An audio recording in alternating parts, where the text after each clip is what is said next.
Almost midway through the season, kamusta na nga ba ang trabaho ni Coach Jimmy Alapag bilang NBA Assistant Coach? Success o palyado nga ba? At Kabayan Clarkson, pinapabango ang pangalan sa trade rumors. Pero bago natin pag-usapan, palike naman ang ating video bilang suporta.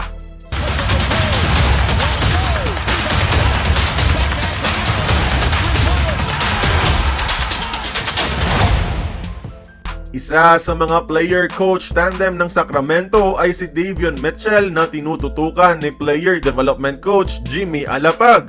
Pero this season, imbes na mag-improve, bumaba ang production ni Mitchell mula 5.6 points, 2.3 assists, and 45% field goals in 18 minutes last year, naging 3.7 points, 2 assists, and 34% field goal shooting in 13 minutes na lang this season.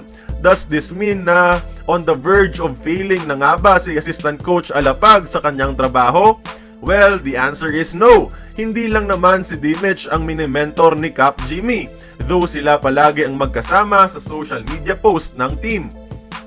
Ngayong season, ilang mga young guns ng Kings ang nag-improve under Alapag's developmental help. Nandyan si Malik Monk who is having a career year and the 6th man of the year candidate. Keegan Murray na nagiging third best star ng Sacramento Kings from 12 points per game to 16 this year.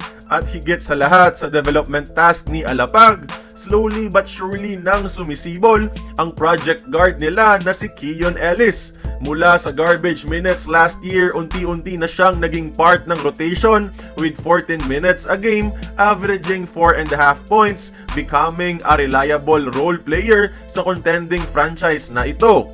So, midway through the season, pwedeng bigyan ng B- na grade si Alapag sa kanyang trabaho. Let's see what happens as the season progress. At samantala sa kabila ng trade rumors, superstar mode ulit si Jordan Clarkson matapos mawala ng ilang games sa Utah Jazz. Buhat mode 30 points sa panalo kontra Raptors on a decent shooting splits. Tila ba'y pinapabango ni JC ang pangalan sa trade market? Lakers, Warriors, Nuggets, or even 76ers, sino kaya ang kakagat sa firepower na dala ni Clarkson na very needed ng mga contenders for a deep playoff push? Kaya kayo mga idol, kamusta para sa inyo si Coach Jimmy bilang full-time assistant sa NBA at saang team nyo gustong makita si JC? Join the conversation, magkomento lamang sa ibaba. Kung nagustuhan mo ang ating video, please like, share, and subscribe.